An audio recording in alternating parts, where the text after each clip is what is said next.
ಪ್ರಕಾಶ್ ಅವರು ತನ್ನೊಳಗೆ ಒಬ್ಬ ಹಕೀಮನನ್ನು ಕಂಡುಕೊಂಡರು. ಆ ಕಂಡುಕೊಂಡ ಹಕೀಮನ ಹೆಸರು ನಿರ್ದಿಗಂತ ಅಂತ ನಾನು ತಿಳ್ಕೊಂಡಿದ್ದೇನೆ. ಪ್ರಕಾಶ್ ರೈ ಅವರಿಗೆ ಇದ್ದಕ್ಕಿದ್ದಂತೆ ಈಗ ಈ ನಿರ್ದಿಗಂತದ ಒಂದು ಕಲ್ಪನೆ ಬಂದಾಗ ನಾನು ಅವರನ್ನು ಕೇಳಿದೆ, ನಿರ್ದಿಗಂತ ಯಾಕೆ ಅಂತ. ಅವರು ನಿರ್ದಿಗಂತವನ್ನು ವಿವರಿಸುವಾಗ ಪ್ರಕಾಶ್ ರೈ ಅವರ ಜೊತೆ ಮಾತಾಡ್ತಿದ್ರೆ ಅವರು ತುಂಬ ರೂಪಕಾತ್ಮಕವಾಗಿ ಮಾತನಾಡ್ತಾರೆ. ಸೊ ಅವರು ರೂಪಕದಲ್ಲಿ ಹೇಳುವಾಗ ಅವರು ಲಂಕೇಶ್ ಅವರ ಒಂದು ಗುಣಮುಖ ನಾಟಕದ ಕ್ಯಾರೆಕ್ಟರನ್ನು ಕುರಿತು ಮಾತಾಡ್ತಿದ್ದರು. ಅದು ನಾದಿರ್ ಶಾಹನ ಕ್ಯಾರೆಕ್ಟರ್. ಸೊ ನಾದಿರ್ ಶಾಹಿನ ಕ್ಯಾರೆಕ್ಟರ್ನಲ್ಲಿದ್ದಂಥ ಲಕ್ಷ್ಮೀ ನಾದಿರ್ ಶಾಹಿಗೆ ಏನೆಲ್ಲ ಅವನ ಸವಲತ್ತುಗಳಿತ್ತು ಮತ್ತು ಬಿರುದು ಬಾವೆಲುಗಳಿದ್ದವು ಮತ್ತು ಆತನಿಗೆ ಏನೆಲ್ಲ ಅಧಿಕಾರ ಬಲವಿತ್ತು ಅಂಥದ್ದೆಲ್ಲವೂ ಕೂಡ ಬೇರೊಂದು ಹಲವು ರೂಪಗಳಲ್ಲಿ ಪ್ರಕಾಶ್ ಅವರ ಬದುಕಿಗೆ ಒದಗಿ ಬಂದಿದ್ದವು. ಆದರೆ ನಾದಿರ್ ಶಾಗೆ ಅದೊಂದು ಕಾಯಿಲೆಯಾಗುವ ಪ್ರಮಾಣಕ್ಕೆ ಹೋಗಿ ಕೊನೆಗೆ ಅವರಿಗೆ ಹಕೀಮನ ಸಹಾಯದಿಂದಾಗಿ ಅದನ್ನು ಅರ್ಥ ಮಾಡ್ಕೊಳ್ಬೇಕಾದ ಪರಿಸ್ಥಿತಿ ಬರೋಕ್ಕೂ ಮುನ್ನವೇ ಪ್ರಕಾಶ್ ಅವರು ತನ್ನೊಳಗೆ ಒಬ್ಬ ಹಕೀಮನನ್ನು ಕಂಡುಕೊಂಡರು. ಆ ಕಂಡುಕೊಂಡ ಹಕೀಮನ ಹೆಸರು ನಿರ್ದಿಗಂತ ಅಂತ ನಾನು ತಿಳ್ಕೊಂಡಿದ್ದೇನೆ. ಸೊ ಹೀಗೆ ತಾನು ಕಂಡುಕೊಂಡ ಮನುಷ್ಯರು ತನ್ನೊಳಗೆ ತಾನು ಹೀಗೆ ತಮ್ಮ ಹಕೀಮರನ್ನು ಕಂಡುಕೊಳ್ಳದೇ ಇರುವ ಸ್ಥಿತಿಯೇ ನಮ್ಮ ದೇಶದ ಭಾಳ ಸಾಂಸ್ಕೃತಿಕವಾದಂಥ ಒಂದು ಏನು ಹೇಳ್ಬೋದು ಅದನ್ನು, ಅದಕ್ಕೆ ತುಂಬ ಒಂದು ವಿನಾಶಕವಾದ ಪದಗಳನ್ನು ಹೇಳೋದಕ್ಕೆ ನನಗೆ ಸಾಧ್ಯವಿಲ್ಲ. ಮಹಾರಾಷ್ಟ್ರದ ಒಬ್ಬ ಕವಿ ನಾವು ಹೇಗೆ ನಮ್ಮ ವರ್ಣಮಾಲೆಯನ್ನೇ ಕಳ್ಕೊಂಡ್ಬಿಟ್ಟಿದ್ದೀವಿ ಅಂತ ಒಂದು ಪದ್ಯ ಬರೆದಿದ್ದ. ಅದರಲ್ಲಿ ಆ ಪದ್ಯದಲ್ಲಿ ಏನು ಪದ ಹೇಳೋಕ್ಕೆ ಹೋದರೂ ಅದಕ್ಕೆ ಅಪಾರ್ಥವೇ ಉಂಟಾಗ್ತಾ ಇದೆಯಲ್ಲ ಈ ಕಾಲದಲ್ಲಿ, ನಮಗೆ ವರ್ಣಮಾಲೆಯೇ ಇಲ್ಲ ಅಂತ. ವರ್ಣಮಾಲೆ ಅಲ್ಲ, ಭಾರತದಲ್ಲಿ ಮೌನವನ್ನೇ ಕದಿಯಲಾಗಿದೆ.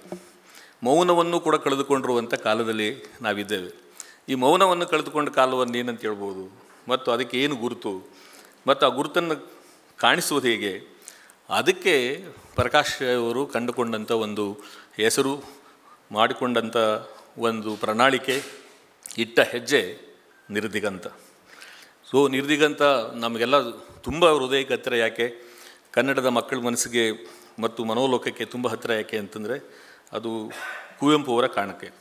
ಕುವೆಂಪು ಅವರು 20ನೇ ಶತಮಾನದ ಒಂದು ಆರೋಗ್ಯಪೂರ್ಣವಾದಂಥ ಕನ್ನಡದ ಮನಸ್ಸು ಎಷ್ಟು ನಿಷ್ಠೂರವಾಗಿಯೂ ಮತ್ತು ಎಷ್ಟು ಸಾಂಸ್ಕೃತಿಕ ಬದ್ಧತೆಯಿಂದಲೂ ಸೂಕ್ಷ್ಮತೆಯಿಂದಲೂ ಇರಬೇಕು ಅಂತನ್ನೋದನ್ನು ಅವರು ನಮಗೆ ವಿವರಿಸಿಕೊಟ್ರು.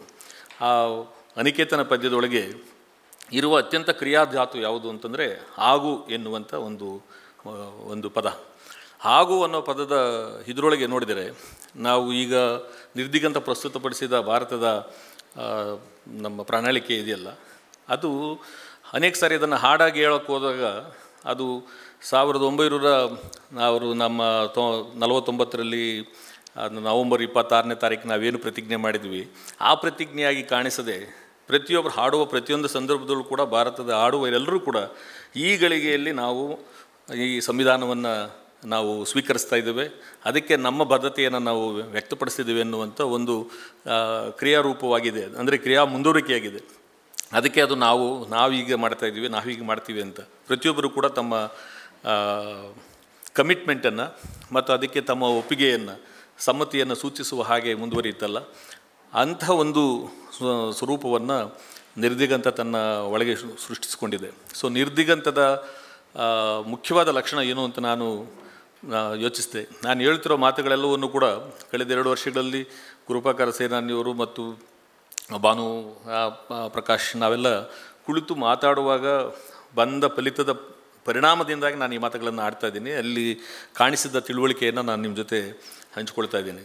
ಸೊ ನಿರ್ದಿಗಂತ ಅನ್ನುವಂಥ ಕಲ್ಪನೆ ಒಳಗೇ ಇದು ಈಗಾಗಲೇ ನಮಗೆ ನಮ್ಮ ಭಾಷೆ ಮತ್ತು ನಮ್ಮ ಸಮಾಜ ಅಂದರೆ ಸೋಷಲೈಸೇಷನ್, ನಮ್ಮ ಸಾಮಾಜೀಕರಣ ನಮಗೆ ಹೊರಗಿನ ಶತ್ರುವನ್ನು ಗುರುತಿಸುವುದನ್ನು ಹೇಳ್ಕೊಟ್ಬಿಟ್ಟಿದೆ.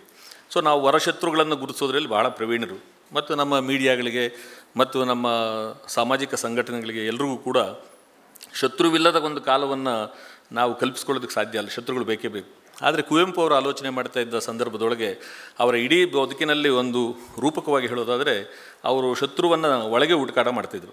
ನಮ್ಮೊಳಗಿರುವ ಶತ್ರು ಸ್ವರೂಪ ಹೇಗಿರುತ್ತೆ ಅಂತ. ಅದಕ್ಕೇ ಅವರು ಸಾಂಸ್ಕೃತಿ ಕಹಳೆ ನಾಂದಿ ಲೇಖನದಲ್ಲೂ ಕೂಡ ಪುರೋಹಿತಶಾಹಿಯನ್ನು ನೀವು ಹೊರಗೆ ಹುಡುಕಬೇಡಿ, ಅದನ್ನು ನಮ್ಮ ಮನಸ್ಸಿನ ಒಳಗೆ ತಲೆಯೊಳಗೆ ಹುಡುಕಬೇಕಾಗತ್ತೆ, ಅದು ನಮ್ಮ ಮೆದುಳಲ್ಲಿ ಬಂದು ಕೂತಿದೆ ಅನ್ನೋ ಒಂದು ಮಾತು ಕೂಡ ಹೇಳಿದರು. ಆ ಅರ್ಥದಲ್ಲಿ ಯೋಚನೆ ಮಾಡಿದರೆ ನಿರ್ದಿಗಂತದ ಮುಖ್ಯವಾದ ಗುರಿ ಈಗ ಇವತ್ತಿನ ಇಂಥ ಆಪತ್ಕಾಲದೊಳಗೆ ಶತ್ರುವಿನ ಸ್ವರೂಪವನ್ನು ಅರ್ಥ ಮಾಡಿಕೊಳ್ಳೋದು. ಸೊ ಅಂತಹ ಶತ್ರುವಿನ ಸ್ವರೂಪದ ನೆಲೆ ಅದು ಇನ್ನೆಲ್ಲೋ ಬೇರೆ ಎಲ್ಲೋ ಆಗಿರದೆ, ನಾವೆಲ್ಲ ಊಹಿಸುವ ಹಾಗೆ, ಪತ್ರಿಕೆಗಳು ಹೇಳಿ ನಮ್ಮನ್ನು ನಂಬಿಸುವ ಹಾಗೆ ಅವೆಲ್ಲೋ ಹೊರಗೆ ಇರದೆ, ಅದು ನಮ್ಮ ಒಳಗೆ, ನಮ್ಮ ಮನಸ್ಸಿನೊಳಗೆ, ನಮ್ಮ ಭಾವನೆಗಳೊಳಗೆ, ನಮ್ಮ ಆಯ್ಕೆಗಳೊಳಗೆ, ನಮ್ಮ ರಾಜಕೀಯವಾದ ನಿಲುವುಗಳ ಒಳಗೆ ಅದು ಮೈದಳೆದಿರುವಂಥದ್ದು ಒಳಗೆ ಸೇರ್ಕೊಂಡ್ಬಿಟ್ಟಿರೋದು ಇದೆಯಲ್ಲ, ಅದು ಅತ್ಯಂತ ಸಂಕೀರ್ಣದ ಕಾಲ ಅಂತ ಅಂದ್ಕೊಂಡಿದ್ದೇನೆ. ಇದನ್ನು ಅಲ್ಲಮಪ್ರಭು ಅವರು ಒಂದು ಮಾತಿನಲ್ಲಿ ಹೇಳಿದರು, ಇದು ಕಣ್ಣಗಾಯದ ಕಾಲ ಅಂತ. ಅಂದರೆ ಕಾಲ ಅನ್ನೋದು ನನ್ನ ಮಾತು, ಕಣ್ಣಗಾಯ ಅನ್ನೋ ಪದ ಅಲ್ಲಮಪ್ರಭುಗಳದು. ಅಲ್ಲಮಪ್ರಭುಗಳು ಹೇಳಿದ್ದೇನು ಅಂತಂದರೆ, ಮೈಯ ಗಾಯವನ್ನು ಅರಿಯಬಹುದಲ್ಲದೆ ಕಣ್ಣ ಗಾಯವನ್ನು ಅರಿಯಲು ಬಾರದು. ಈ ಕಣ್ಣ ಗಾಯವನ್ನು ಅರಿಯಲು ಬಾರದ ಸ್ಥಿತಿಯೊಳಗಿರುವಂಥ ಒಂದು ಸಮಾಜ ಅದು ತಾನು ಪತನಮುಖಿಯಾಗಿದ್ದರೂ ಕೂಡ ಅದು ತಾನು ಪತನದ ಕಡೆ ಹೋಗ್ತಿದ್ದೀನಿ ಅಂತ ಅಂದ್ಕೊಳ್ಳೋದಿಲ್ಲ. ಅದು ಸ್ಮಶಾನಗಳನ್ನು ನಿರ್ಮಾಣ ಮಾಡ್ತಾಯಿದ್ರು ಕೂಡ ಅದು ತಾನು ಮಾತಾಡುವ ತನ್ನ ಮಾತುಗಳಲ್ಲಿ ಅದು ತಾನು ಸುಂದರವಾದ ಭವನಗಳನ್ನು, ಉದ್ಯಾನವನಗಳನ್ನು ಮತ್ತು ನಾಳೆ ಮಕ್ಕಳು ಬದುಕೋದಕ್ಕೆ ಬೇಕಾಗಿರುವಂಥ ನೆಮ್ಮದಿಯ ಜಾಗವನ್ನು ಸೃಷ್ಟಿ ಮಾಡ್ತಿದ್ದೀವಿ ಅಂತಲೇ ಅದು ಕಲ್ಪಿಸಿಕೊಳ್ಳುತ್ತೆ. ಸೊ ನಿಜವಾದ ಶತ್ರು ಏನು ಅಂತಂದರೆ, ನಮ್ಮ ಕಲ್ಪನೆಯಲ್ಲಿ ನಾವು ಒಳಿತನ್ನು ಮಾತನಾಡುತ್ತಾ ನಿಜದಲ್ಲಿ ನಾವು ಈ ರೀತಿಯಾದಂಥ ವಿನಾಶವನ್ನು ಸೃಷ್ಟಿಸುವ ಒಂದು ಕಾಲಘಟ್ಟದಲ್ಲಿ ನಿಂತಿದ್ದೇವೆ. ಇದಕ್ಕೆ ಪ್ರತಿಯೊಬ್ಬರೂ ಕೂಡ ವ್ಯಕ್ತಿಗಳಾಗಿ, ಸಮೂಹಗಳಾಗಿ ಕಂಡುಕೊಳ್ಳಬಹುದಾದ ಉತ್ತರಗಳಿಗೆ ಅನೇಕ ರೂಪಗಳಿರಬಹುದು. ಆ ಥರ ಪ್ರಯೋಗ ಮಾಡಿದಂಥ ಅನೇಕ ಜನ ಮಹನೀಯರು ಎಲ್ಲ ಸಮಾಜಗಳಲ್ಲೂ ಸಿಗ್ತಾರೆ, ಎಲ್ಲ ಕಾಲದಲ್ಲೂ ಸಿಗ್ತಾರೆ. ಹಾಗೆ ಸಿಗದೆ ಹೋಗಿದರೆ ನಮಗೆ ಈ ಥರ ನಾವು ಒಬ್ಬ ಕುವೆಂಪು ಹೆಸರನ್ನು ಹೇಳೋಕ್ಕಾಗ್ತಿರ್ಲಿಲ್ಲ, ಅಥವಾ ಕವಿರಾಜ ಮಾರ್ಗಕಾರನ ಹೆಸರನ್ನು ಕೂಡ ನಾವು ನೆನಪು ಮಾಡ್ಕೊಳ್ಳೋಕ್ಕಾಗ್ತಿರ್ಲಿಲ್ಲ. ಆದ್ದರಿಂದ ನಿರ್ದಿಗಂತದ ಈ ಕಾಲ ಈ ಕಣ್ಣಗಾಯವನ್ನು ಅರ್ಥೈಸುವ ಕಾಲವಾದ್ದರಿಂದ, ಸೊ ಶತ್ರುವನ್ನು ತಮ್ಮ ಒಳಗೆ ಕೂಡ ನಾವು ಗುರುತಿಸ್ಕೊಳ್ಬೇಕಾಗಿರುವಂಥ ಒಂದು ನೆಲೆ ಅದು. ಆದ್ದರಿಂದ ಅದು ಇದಕ್ಕೆ ಖಚಿತವಾದ ಇದು ಒಂದು ಪ್ರಣಾಳಿಕೆ ಸ್ವರೂಪ ಅದು ಇವಾಲ್ವ್ ಆಗ್ತಾ ಇರುವಂಥ ಒಂದು ರೂಪದಲ್ಲಿದೆ. ಅಂದರೆ ಯಾರಾದರೂ ಕೇಳಿದರೆ ಏನು ನಿರ್ದಿಗಂತ ಅಂದರೆ, ನಿರ್ದಿಗಂತ ಆಗುವಿಕೆಯಲ್ಲಿದೆ, ಕಂಡುಕೊಳ್ಳೋದ್ರಲ್ಲಿದೆ, ಅದು ನಡೆಯುವ ದಾರಿಯಲ್ಲಿದೆ ಅಂತ. ನಡೆಯುತ್ತಿರುವಂಥ ಗುರಿಯ ಬಗ್ಗೆ ಗಮನವಿಲ್ಲದೆ ನಡೀತಿರುವ ದಾರಿಯ ಬಗ್ಗೆ ಅತ್ಯಂತ ಜತನದಿಂದ ತುಂಬ ಆತ್ಮವಿಮರ್ಶೆಯನ್ನು ಹೊಂದಿರುವಂಥ ನಡೆಯಲ್ಲಿ ಪ್ರಕಾಶ್ ಅವರು ಇಡೀ ಸಂಸ್ಥೆಯನ್ನು ರೂಪಿಸ್ತಾ ಇರೋದ್ರಿಂದ, ಮತ್ತು ಸಮಾಜದ ಎಲ್ಲ ಇನ್ಕ್ಲೂಸಿವನ್ನು ಮಾತನ್ನು ಅನೇಕ ಸಾರಿ ನಾವು ಅದನ್ನು ತುಂಬ ಪೊಲಿಟಿಕಲ್ ಕರೆಕ್ಟ್ನೆಸ್ಗಾಗಿ ಹೇಳುತ್ತಿದ್ದೀವಿ. ಅನೇಕ ಸಂಗತಿಗಳು ನಾವು ಆಡೋ ಮಾತುಗಳಲ್ಲಿ ನಿಜ ಯಾವುದು ಸುಳ್ಳು ಯಾವುದು ಅಂತ ಗೊತ್ತಿಲ್ಲದೇ ಇರುವಂಥ ಸ್ಥಿತಿ ಒಳಗೆ ನಾವು ಇವತ್ತು ಬದುಕ್ತಾ ಇದ್ದೇವೆ. ಆದ್ದರಿಂದ ನಿಜದಂತೆ ತೋರುವ ಅನೇಕ ಸಂಗತಿಗಳ ಜೊತೆಗೆ ಇರೋದು ಬಹಳ ಅಪಾಯಕಾರಿಯಾದದ್ದು. ಬಟ್ ನಿಜದಂತೆ ನಿಜವಿರಬೇಕಲ್ಲ, ಅದರ ಜೊತೆಗೆ ನಾವು ಇರೋದಕ್ಕೆ ಪ್ರಯತ್ನಿಸಬೇಕು. ನನಗೆ ಪ್ರಕಾಶ್ ಅವರ ನಿರ್ದಿಗಂತಕ್ಕೆ ಬಂದಾಗ ಅವರ ಮಾಡ್ತಿದ್ದಂಥ ಪ್ರಯೋಗಗಳಲ್ಲಿ ಮತ್ತು ಮಾತಿನಲ್ಲಿ ಅದೊಂದು ಆ ರೀತಿಯಾದಂಥ ಒಂದು ಅಪ್ಪಟ ಪ್ರಾಮಾಣಿಕತೆಯ ಬಿಸುಪು ನನ್ನ ತಟ್ಟಿದ್ರಿಂದಾಗಿ ನಾನು ಅವ್ರ ಜೊತೆ ಇದ್ದೇನೆ. ಇಲ್ಲಾಂದರೆ ನನ್ನಂತೆ ಇರೋ ಅನೇಕ ಜನರಿಗೆ ಪ್ರಕಾಶ್ ಅವರ ನಿರ್ದಿಗಂತದ ಜೊತೆಗೆ ಐಡೆಂಟಿಫೈ ಮಾಡ್ಕೊಳ್ಳೋದಾಗಲಿ, ಅದರ ಜೊತೆ ಪ್ರಯಾಣಿಸುವುದಾಗಲಿ ಅವಶ್ಯಕತೆ ಇರಲಿಲ್ಲ, ಮತ್ತು ನಮ್ಮಂಥವರ ಅವಶ್ಯಕತೆ ಅವ್ರಿಗಂತೂ ಇರಲಿಲ್ಲ. ಅವರ ಸುತ್ತ ಸೃಷ್ಟಿಯಾಗಿರುವಂಥ ಪ್ರಭಾವಳಿಯನ್ನು ಮತ್ತು ಅವರಿಗೆ ಸೃಷ್ಟಿಯಾಗಿರುವಂಥ ಒಂದು ಈಗಾಗಲೇ ಇರುವಂಥ ಏನು ಅರ್ಥಗಳನ್ನು, ಪ್ರಕಾಶ ಎನ್ನೋದು ಒಂದು ದೊಡ್ಡ ಅರ್ಥ ಪರಂಪರೆ. ಈಗ ಒಬ್ಬೊಬ್ಬರು ಬಹುಶಃ ಆ ಅರ್ಥ ಪರಂಪರೆಗಳನ್ನು ಲಿಸ್ಟ್ ಮಾಡಿದ್ರೇ ನಮಗೆಲ್ಲ ಗಾಬರಿ ಬೀಳುವಷ್ಟು ಪ್ರಕಾಶ ಎನ್ನುವಂಥ ಒಂದು ಹೆಸರು ಕೊಟ್ಬಿಟ್ಟು ನೀವು ಅದಕ್ಕೆ ಅರ್ಥ ಹುಡುಕಿದರೆ ನಮ್ಮ ದೇಶ ಎಷ್ಟು ಅರ್ಥಗಳನ್ನು ಅವ್ರ ಹೆಸರಲ್ಲಿ ಸೃಷ್ಟಿ ಮಾಡ್ತಿದೆ ಅಂತ ಅನ್ನೋದನ್ನು ನಾನು ನಿಮಗೆ ವಿವರಿಸಿ ಹೇಳಬೇಕಾಗಿಲ್ಲ. ಸೊ ಹಾಗಾಗಿ ಆ ಪ್ರಕಾಶ್ ಅವರು ಇದನ್ನೊಂದು ಪ್ರಯೋಗವನ್ನಾಗಿ ಮಾಡಿದ್ದಾರೆ. ಅದಕ್ಕೆ ನನಗನ್ನಿಸ್ತು ಇದು ನಿರ್ದಿಗಂತ ಒಂದು ಸಾಂಸ್ಕೃತಿಕ ಪ್ರಣಾಳಿಕೆ. ನಾಳಿನ ಕರ್ನಾಟಕವನ್ನು ಅಥವಾ ನಾಳಿನ ಭಾರತವನ್ನು ಭಾಳ ಲಾರ್ಜರ್ ದೃಷ್ಟಿಯಿಂದ ಹೇಳೋದಾದರೆ, ನಾಳೆ ಇರಬಹುದಾದಂಥ ಮಾನವ ಸಮುದಾಯದ ಏಳ್ಗೆ ಮತ್ತು ಒಳಿತನ್ನು ಕುರಿತು ಯೋಚನೆ ಮಾಡುವವರೆಲ್ಲರೂ ಕೂಡ ಯಾವುದೋ ಒಂದು ತಿರುವಿನ ಸಂದರ್ಭದೊಳಗೆ ಈ ಥರದ ಒಂದು ನಿರ್ಣಯವನ್ನು ಅವರು ತೆಗೆದುಕೊಂಡರೆ, ಪ್ರಕಾಶ್ ರೈ ಅಂತವರ ಒಂದು ಸಂವೇದನಾಶೀಲರಾದಂಥ ಒಬ್ಬ ವ್ಯಕ್ತಿ ತಾನು ಸಮಾಜಕ್ಕೆ ಪಡೆದಿದ್ದರಿಂದ ಸಮಾಜಕ್ಕೆ ತಾನು ಮತ್ತೇನನ್ನಾದರೂ ಕೊಡಬೇಕು ಅನ್ನುವಾಗ ಯಾವ ರೂಪದಲ್ಲಿ ಅದನ್ನು ಹಿಂತಿರುಗಿಸಬೇಕು, ಅದು ಹಿಂತಿರುಗಿಸುವ ರೂಪದ ಕಾರ್ಯದ ಸ್ವರೂಪ ಏನಿರಬೇಕು ಅಂತ ಅನ್ನೋದನ್ನು ಯೋಚನೆ ಮಾಡುವಾಗ ಅವರು ಆಡಿದ ಮಾತುಗಳಲ್ಲಿ ನನಗೆ ತುಂಬ ಖಚಿತವಾದದ್ದು ಇದ್ದಿದ್ದೇನು ಅಂದರೆ ಏನನ್ನಾದರೂ ಅಡಿಗರು ಹೇಳೋ ಥರ ಏನನ್ನಾದರೂ ಮಾಡುತ್ತಿರು ತಮ್ಮ ಅಂತ ಮಾಡುವ ಕ್ರಿಯಾಶೀಲತೆ, ಆ ಪ್ರಾಮಾಣಿಕತೆ ನನ್ನನ್ನು ತುಂಬ ಕಾಡಿಸ್ತು. ಆ ಕಾರಣಕ್ಕಾಗಿ ನಿರ್ದಿಗಂತದ ಜೊತೆ ಕಳೆದ 2 ವರ್ಷಗಳಿಂದ ಅವರು ಮಾಡುವ ಪ್ರಯೋಗಗಳ ಜೊತೆಗೆ ನಾವು ಬಂದಿದ್ದೇವೆ. ಅದು ಎಷ್ಟು ಆ ಜಾಗ ಒಂದು ಸಾಂಸ್ಕೃತಿಕವಾದ ಒಂದು ನೆಲವಾಗಿದೆ ಅಂತಂದರೆ ಮ್ಯಾಗ್ನೆಟಿಕ್ ಫೀಲ್ಡ್ ಅಂತ ಹೇಳ್ತೀವಲ್ಲ, ಆ ರೀತಿ ಮ್ಯಾಗ್ನೆಟಿಕ್ ಫೀಲ್ಡ್ ಅಂತ ಕ್ರಿಯೇಟ್ ಆಗಿರೋದನ್ನು ನಾನು ನೋಡಿದ್ದು ಪ್ರಕಾಶ್ ರೈ ಅವರ ಊರು ಹಬ್ಬದಲ್ಲಿ. ಅವರ ಊರು ಹಬ್ಬ ನೀವು ನೋಡಬೇಕು. ಬಹುಶಃ ಪ್ರಕಾಶ್ ರೈ ಅವರು ಬಂದಾಗ ನಾವು 3-4 ವರ್ಷಗಳ ಹಿಂದೆ ಬಂದ ಜಾಗ ತೆಗೆದುಕೊಂಡಿದ್ದಾಗ ಅವರೆಲ್ಲರೂ ಕೂಡ, ಊರಿನವರೆಲ್ಲರೂ ಕೂಡ ಪ್ರಕಾಶ್ ರೈ ಅವರು ಮಾಡಿದ ಪ್ರಯೋಗಗಳನ್ನು ಅನುಮಾನಿಸೋಕ್ಕೆ ಸಾಧ್ಯ. ಇದೊಂದು ರೆಸಾರ್ಟ್ ಆಗುತ್ತೆ, ಅಥವಾ ಈ ಜಾಗಕ್ಕೆ ಯಾರೋ ಶ್ರೀಮಂತರು ಬಂದು ತಮಗೆ ಸಂತೋಷಕ್ಕಾಗಿ ಬಿಡುವಿನ ಅಂದರೆ ವೀಕೆಂಡ್ಗಳಲ್ಲಿ ಬಂದು ಪಾರ್ಟಿಗಳು ಮಾಡ್ಕೊಳ್ಳೋದಕ್ಕೆ ಮಾಡಬೇಕಾದಂಥ ಒಂದು ಜಾಗನೋ ರೆಸಾರ್ಟು ಈ ಥರದ್ದು ಆಗುತ್ತೆ ಅಂತನ್ನುವಂಥ ಅನುಮಾನದಲ್ಲಿ ಇವರನ್ನು ಅನುಮಾನಿಸಿದವರೇ ಇದ್ದರು. ಮತ್ತು ನಾನು ಮೊನ್ನೆ ಕಳೆದ ಊರು ಹಬ್ಬದಲ್ಲಿ ನೋಡಿದಾಗ ಪ್ರಕಾಶ್ ರೈ ಅವರು ಅವರ ಪ್ರತಿಯೊಂದು ಮನೆಯ ಅಣ್ಣನೋ ತಮ್ಮನೋ ಮಗನೋ ಅಂತ ಭಾವಿಸಿ ಆ ಇಡೀ ಊರು ಜನ ಅವರ ಜೊತೆ ಬೆರೆತಿದ್ದನ್ನು ನೋಡಿ, ಆ ಊರಿನ ಇಡೀ ಕಾರ್ಯಕ್ರಮದಲ್ಲಿ ಆ ಊರು ಜನ ಸಂಭ್ರಮಿಸಿದ್ದನ್ನು ನೋಡಿದಾಗ ಬಹುಶಃ ಇಂತಹ ಒಂದು ಮನುಷ್ಯ ಸಂಬಂಧವನ್ನು ಕಟ್ಟುವ, ಮನುಷ್ಯ ಸಂಬಂಧಗಳನ್ನು ಬೆಸೆಯುವ ಯಾವುದೋ ಒಂದು ಮಾಂತ್ರಿಕತೆಯನ್ನು ನಾವು, ಅಂದರೆ ಯಾರನ್ನು ಸೋಕಾಲ್ಡ್ ಪ್ರೋಗ್ರೆಸಿವ್ ಅಂತೆಲ್ಲ ಮಾತಾಡ್ತಿದ್ದೀವಿ, ಆ ಥರ ಚಳುವಳಿಗಳು ಮಾಡಬೇಕು ಅಂತಿದ್ದೀವಿ, ಅವರು ಒಂದು ಈ ಕಮ್ಯುನಿಕೇಷನನ್ನು ನಾವು ಕಳ್ಕೊಂಡಿದ್ದೀವಿ ಅಂತ ನನಗನ್ನಿಸ್ತು. ಪ್ರಕಾಶ್ ರಾಯ್ ಅವರು ಆ ಕಮ್ಯುನಿಕೇಷನನ್ನು ಸಾಧಿಸಿದ್ದು ಕೂಡ ಬಹಳ ಇಂಟ್ರೆಸ್ಟಿಂಗ್ ಆದ ಸಂಗತಿ ಏನಂದರೆ ಅದು ಆ ಊರಿನ ಮಕ್ಕಳ ಮೂಲಕ. ಆ ತೀರಾ ಚಿಕ್ಕ ಚಿಕ್ಕ ಗೌರ್ಮೆಂಟ್ ಸ್ಕೂಲಿನ ಮಕ್ಕಳೆಲ್ಲ ಬಂದು ಆ ಪ್ರಕಾಶ್ ರೈ ಅವರ ಈ ಮ್ಯಾಗ್ನೆಟಿಕ್ ಫೀಲ್ಡ್ ಒಳಗೆ ಅವರು ತಮ್ಮನ್ನು ತಾವು ಕಂಡುಕೊಂಡು ತಮ್ಮ ಇರೋ ಸಾಮರ್ಥ್ಯಗಳನ್ನು ಅವರು ಪ್ರದರ್ಶಿಸ್ತಾ ಇದ್ದ ರೀತಿಯಲ್ಲಿ ನೋಡಿದ್ರೆ ಅದಕ್ಕೊಂದು ಯಾವುದೇ ಚೌಕಟ್ಟಿರಲಿಲ್ಲ. ಆ ಚೌಕಟ್ಟುಗಳನ್ನು ನಾವು ಸಮಾಜ ನಿರ್ಮಿಸಬಹುದಾದ ಸೌಂದರ್ಯ ಮತ್ತು ಈ ಥರದ ಎಸ್ಥೆಟಿಕ್ಸ್ನ ಚೌಕಟ್ಟುಗಳೆಲ್ಲವನ್ನೂ ಕೂಡ ಆ ಮಕ್ಕಳು ಎಷ್ಟು ಅವರು ಹೊಡೆದಾಗ್ತಾಯಿದ್ರು ಅಂತಂದರೆ ಬಹುಶಃ ಆ ಮಕ್ಕಳು ಪ್ರವೇಶ ಮಾಡಿ ಆ ಊರಬ್ಬವೇ ನಿರ್ದಿಗಂತದ ಒಂದು ಡೆಫಿನೇಷನ್ ಅಂತ ನನಗೆ ಅನ್ನಿಸ್ತು. ಸೊ ಹಾಗಾಗಿ ಇಂತಹ ಒಂದು ಅದ್ಭುತವಾದ ಪ್ರಯೋಗ ನಮ್ಮ ಕರ್ನಾಟಕದಲ್ಲಿ ನಡೀತಾ ಇರೋದು, ನಮ್ಮ ಜೊತೆಗೆ ಇರೋದು, ಮತ್ತು ಈ ರೀತಿಯಾದಂಥ ನಿರ್ದಿಗಂತ ಈ ಸಾಂಸ್ಕೃತಿಕವಾದಂಥ ಭೂಮಿಗಳನ್ನು ಅವರು ಕರ್ನಾಟಕದ ಹಲವು ಭಾಗಗಳಲ್ಲಿ ಮಾಡಬೇಕೆನ್ನುವಂಥ ಕನಸನ್ನು ಇಟ್ಕೊಂಡಿದ್ದಾರೆ. ಹೇಗೆ ಕಾರಂತರು ಹಿಂದೆ ಒಂದು ಸಾರಿ ರಂಗಾಯಣವನ್ನು ಮಾಡುವಾಗ ಅವರಿಗೆ ಕರಾವಳಿ ರಂಗಾಯಣ ಮಾಡಬೇಕು, ನಾನು ಬಯಲುಸೀಮೆ ರಂಗಾಯಣ ಮಾಡ್ತೀನಿ, ಉತ್ತರ ಕರ್ನಾಟಕದ ರಂಗಾಯಣ ಮಾಡ್ತೀನಿ ಅಂತ ಅವರು ಕನಸು ಕಂಡಿದ್ದರು.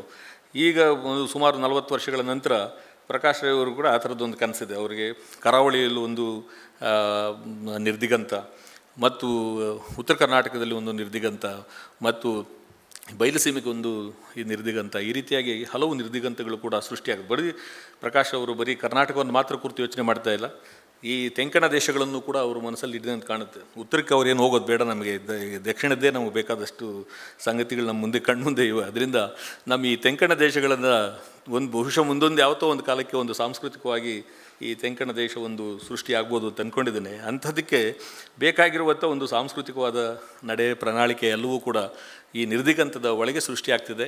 ಮತ್ತು ಇದರೊಳಗೆ ಎಲ್ಲ ಹೊಸ ತಲೆಮಾರಿನ ಹುಡುಗರು ಬಂದು ಪ್ರಯೋಗ ಮಾಡ್ತಿದ್ದಾರೆ. ಅಲ್ಲಿ ಮಾಡ್ತಿರುವಂಥ ಚರ್ಚೆಗಳು ಮತ್ತು ಆ ಪ್ರಯೋಗಗಳನ್ನು ನೋಡಿದರೆ ಖಂಡಿತವಾಗಿಯೂ ಹೊಸ ತಲೆಮಾರುಗಳು ಎಷ್ಟು ಸೂಕ್ಷ್ಮವಾಗಿ ಯೋಚಿಸ್ತಿದ್ದಾರೆ, ಮತ್ತು ಸಂಸ್ಕೃತಿಯ ಸಂಗತಿಗಳನ್ನು ವಿಶ್ಲೇಷಣೆ ಮಾಡುವಾಗ ಅವರು ಯಾವ್ಯಾವ ರೀತಿಯಾದಂಥ ಟೂಲ್ಸನ್ನು ತೆಗೆದುಕೊಂಬಂದು ಅದನ್ನು ಎಂಪ್ಲಾಯ್ ಮಾಡಿ ಅದನ್ನು ಅರ್ಥಗಳನ್ನು ಹೇಳ್ತಿದ್ದಾರೆ ಅಂತನ್ನೋದು ನಿಜಕ್ಕೂ ನಮಗೆಲ್ಲ ಅಚ್ಚರಿಯನ್ನು ಹುಟ್ಟಿಸುವಷ್ಟು ಇದೆ. ಇದು ನನಗೆ ಪ್ರತಿ ಸಾರಿ ಬಂದಾಗಲೂ ಕೂಡ ಅದೊಂದು ಹೊಸ ಕಲಿಯುವ ಜಾಗ ಅಂತನಿಸಿದೆ. ಮೇಷ್ಟ್ರುಗಳಾಗಿರುವಂಥ ನಮಗೆ, ಮತ್ತು ಈ ಅನೇಕ ರೀತಿಯಾದ ಟೆಕ್ಸ್ಟ್ ಬುಕ್ಗಳನ್ನು ಓದಿ ಅದೇ ಜ್ಞಾನ ಅಂತ ತಿಳ್ಕೊಂಡಿರುವಂಥ ವಿಶ್ವವಿದ್ಯಾನಿಲಯದ ಮೇಷ್ಟ್ರುಗಳಂತೂ ಅಲ್ಲಿ ಹೋದರೆ ಅವರು ಸಂಪೂರ್ಣವಾಗಿ ತಾವು ಕಲಿತಿದ್ದನ್ನು ಮರೆಯಲೇಬೇಕಾಗಿರುವಂಥ ಒಂದು ಒತ್ತಾಯವನ್ನು ಅದು ಹೇಳಿ ಕಳಿಸುವಂಥ ಒಂದು ಜಾಗ ಆಗಿದೆ ನಿರ್ದಿಗಂತ. ಸೊ ಹಾಗಾಗಿ ನಿರ್ದಿಗಂತಕ್ಕೆ ಬರೋದಕ್ಕೆ ನನ್ನ ಹಾಗೆ ಅನೇಕ ಜನರು ಕೂಡ ಅಲ್ಲಿನ ಯಾವುದಾದ್ರೂ ಒಂದು ನೆಪಕ್ಕಾಗಿ ಕಾಯ್ತಾ ಇರ್ತವೆ. ನಿರ್ದಿಗಂತಲ್ಲಿ ಏನೋ ಒಂದು ಕಾರ್ಯಕ್ರಮ ನಡೀತಾ ಇದ್ದರೆ ಅಲ್ಲಿಗೆ ಮತ್ತೆ ಬರಬೇಕು ಅಂತ ಅನಿಸ್ತಿರುತ್ತೆ. ಬರಬೇಕು ಅಂತ ಅನಿಸ್ತಿರೋದಲ್ಲಿ ಪ್ರಕಾಶ್ ಅವರು ಮತ್ತು ಅವರ ನೆಪದಲ್ಲಿ ಸೇರುವ ಅವರೆಲ್ಲ ಗೆಳೆಯರ ನಡುವೆ ಆಸ್ಫೋಟಗೊಳ್ಳುವಂಥ ಅನೇಕ ಸಂಗತಿಗಳು. ಅದು ಕೃಪಾಕರ ಸೇನಾನಿಯವರು ಅಂತಿದ್ದರೂ ಮುಗೀತು, ಅದು ಪರಿಸರದ ಒಳಗೆ ನಡೀತಿರುವಂಥ ಒಳ ಸ್ಫೋಟಗಳ ಸಂಗತಿಗಳು ಎಷ್ಟು ಮಿಂಚುಗಳ ಹಾಗೆ ಅಲ್ಲಿ ಕಾಣಿಸ್ತಿರ್ತವೆ ಅಂತ. ಅನೇಕ ಜನ ಸಾಹಿತ್ಯದ ಮತ್ತು ರಂಗಭೂಮಿಯ ಚಳುವಳಿಯ ರಾಜಕಾರಣದ ನೆಲೆಗಳಿಂದ ಅಲ್ಲಿ ನಮ್ಮ ಬದುಕನ್ನು, ಮನುಷ್ಯ ಬದುಕನ್ನು ವಿವರಿಸುವ, ಮನುಷ್ಯ ಸಂಬಂಧಗಳನ್ನು ವಿವರಿಸುವಂಥ ಒಂದು ಪ್ರಯತ್ನವನ್ನು ನಿರ್ದಿಗಂತ ಮಾಡ್ತಿದೆ. ಹಾಗಾಗಿ ಇವತ್ತು ನಾನು ಆಗಲೇ ಹೇಳಿದ್ನಲ್ಲ, ಈ ಕಣ್ಣುಗಾಯದ ಕಾಲದಲ್ಲಿ ಮನುಷ್ಯತ್ವದ ಹೊಸ ಸಾಧ್ಯತೆಗಳೊಂದನ್ನು ಅದರ ವಿಸ್ತರಣೆಯಾಗಿ ನಿರ್ದಿಗಂತ ಕೆಲಸ ಮಾಡ್ತಾಯಿದೆ. ಮುಂದಿನ ವರ್ಷಗಳಲ್ಲಿ ಕರ್ನಾಟಕದ ಯಾವುದನ್ನು ನಾವು ಇದರಿಂದ ಕನ್ನಡ ಸಾಹಿತ್ಯ ಸಂಸ್ಕೃತಿ ಒಂದು ಮನುಷ್ಯ ಜಾತಿ ತಾನೊಂದೇವಲ್ಲಂ ಅಂತ ಹೇಳಿದ್ದ ಪಂಪನ ಮಾತೇನಿತ್ತು, ಅದನ್ನು ನಾವು ಹಲವು ಸ್ತರಗಳಲ್ಲಿ, ಹಲವು ಕಾಲಗಳಲ್ಲಿ ವಿಸ್ತರಿಸ್ಕೊಂಡ್ಬಂದ್ವಿ. ದೈವೇ ಧರ್ಮದ ಮೂಲ ಅಂತ ಹೇಳಿದಂಥ ಬಸವಣ್ಣನವರಿಂದ ಇವತ್ತಿನವರೆಗೆ, ಗಾಂಧೀಜಿಯವರಿಗೆ, ಬಾಬಾ ಸಾಹೇಬ್ ಅಂಬೇಡ್ಕರ್ ಅವರಿಗೆ ಬಂದ ತಿಳುವಳಿಕೆಗಳನ್ನೆಲ್ಲವನ್ನು ಕೂಡ ನಾವೀಗ ಒಂದು ರಸಪಾಕದ ಹಾಗೆ ಮಾಡಿಕೊಂಡು ಅವುಗಳನ್ನು ಮುಂದಿನ ತಲೆಮಾರುಗಳಿಗೆ ನಾವು ವಿಸ್ತರಿಸಬೇಕಾಗಿದೆ. ನನಗನ್ನಿಸ್ತದೆ ಅದರ ಸುತ್ತಮುತ್ತ ಒಂದು ಸಣ್ಣ ಸಣ್ಣ ಜರಿಗಳು ನದಿಗಳಲ್ಲಿ ಹರಿತಾ ಇದೆ. ನಿಂತೋಗಿರೋದೇನು ಅಂತಂದರೆ ಮನುಷ್ಯರ ನಮ್ಮ ಎದೆಗಳಲ್ಲಿರುವಂಥ ಈ ಅಂತರಂಗದಲ್ಲಿ ಇರಬೇಕಾಗಿರುವಂಥ ಮನುಷ್ಯತ್ವವೆಂಬ ಸಂಬಂಧದ ನದಿಗಳು ಬತ್ತಿ ಹೋಗಿರುತ್ತವೆ. ಆದರೆ ನಿರ್ದಿಗಂತ ಸುತ್ತ ನಿರಂತರವಾದ ಜಲಪೂರ್ಣವಾದ ನದಿಗಳು ಹರಿತಾ ಇವೆ. ಈ ನದಿಗಳು ನಮ್ಮ ಎದೆಗಳಿಗೂ ಟ್ರಾನ್ಸ್ಫರ್ ಆಗಲಿ. ಅಡಿಗರು ಹೇಳಿದಂತೆ ಮನುಷ್ಯನ ಎದೆಯಿಂದ ಎದೆಗೆ ಒಂದು ಅಮೃತದ ನದಿಯೊಂದು ಹರಿಯುತ್ತಿರಲಿ ಸತತ ಅನ್ನುವಂಥ ಒಂದು ಮಾತಿನ ಆಶಯದಂತೆ ನಿರ್ದಿಗಂತ ಒಂದು ಹೊಸ ಕಾಲಕ್ಕೆ ಕಣ್ಣಗಾಯದವನ್ನು ಮೀರಿ ಬೆಳೆಯುವ ಒಂದು ಮನುಷ್ಯ ಸಂಬಂಧವನ್ನು ಬೆಳೆಸುವಂಥ ದೇವನೂರು ಯಾವುದನ್ನು ಹೇಳ್ತಿದ್ರು, ಮನುಷ್ಯ ಸಂಬಂಧ ಅನ್ನೋದು ದೊಡ್ಡದು ಕಣ ಅಂತ. ಆ ಮನುಷ್ಯ ಸಂಬಂಧದಲ್ಲಿ ವಿಶ್ವಾಸವನ್ನು ಇಡುವ ಒಂದು ದಿಟ್ಟ ಹೆಜ್ಜೆಯಾಗಿ 2 ವರ್ಷಗಳ ಹೆಜ್ಜೆ ಗುರುತುಗಳು ನಮಗೆ ತೋರಿಸ್ತವೆ. ಇದೊಂದು ದೊಡ್ಡ ಭರವಸೆ ಮಾತ್ರ ಅಲ್ಲ, ಪ್ರಕಾಶ್ ರೈ ಅವರ ಇಡೀ ತಂಡದ ಮೇಲೆ ಒಂದು ಭಾಳ ದೊಡ್ಡ ಸಾಂಸ್ಕೃತಿಕ ಹೊಣೆಗಾರಿಕೆ ಜವಾಬ್ದಾರಿಯನ್ನು ಕೂಡ ಇದು ಮನಗಾಣಿಸಿದೆ. ಮುಂದಿನ ಹೆಜ್ಜೆಗಳ ಬಗ್ಗೆ ನಾವೆಲ್ಲ ಕುತೂಹಲಿಯಾಗಿದ್ದೇವೆ. ಮತ್ತು ಇದು ಅವ್ರ ಜವಾಬ್ದಾರಿ ಮಾತ್ರ ಅಲ್ಲ, ಅಲ್ಲಿ ಆತ್ಮವಿಮರ್ಶೆಗೆ ಇರುವಂಥ ಜಾಗ ಕೂಡ. ನಾನು ಅನೇಕ ಸಾರಿ ತುಂಬ ಕ್ರಿಟಿಕಲಾಗಿ ಅವರನ್ನು ಮಾಡ್ತಿರೋ ಕಾರ್ಯಕ್ರಮಗಳಲ್ಲಿ ಈ ಥರದ ಸಮಸ್ಯೆಗಳಿದೆಯಲ್ಲ ಅಂತ ಹೇಳಿದಾಗ ಅದನ್ನು ಅವರು ಸ್ವಾಗತಿಸುವಂಥ ರೀತಿ ನೋಡಿದಾಗ ನನಗೆ ಭಾಳ ಸಂತೋಷ ಆಗುತ್ತೆ. ಯಾಕೆಂತಂದರೆ ಈ ರೀತಿಯಾದಂಥ ಒಂದು ನೆಲೆಗೆ ತಲುಪಿರುವಂಥ ಜನಗಳು ನಮ್ಮ ದೇಶದಲ್ಲಿ ಯಾರು ಕೇಳಿಸಿಕೊಳ್ಳುವಂಥ ಕಿವಿಯನ್ನು ಅವ್ರು ಯಾವತ್ತೂ ಕಳ್ಕೊಂಡಿರ್ತಾರೆ. ಕೇವಲ ಹೇಳುವ ಬಾಯಿಯನ್ನು ಮಾತ್ರ ಇಟ್ಕೊಂಡಿರ್ತಾರೆ, ಕಿವಿಯನ್ನು ಯಾವತ್ತೂ ಕಳ್ಕೊಂಡ್ಬಿಟ್ಟಿರ್ತಾರೆ.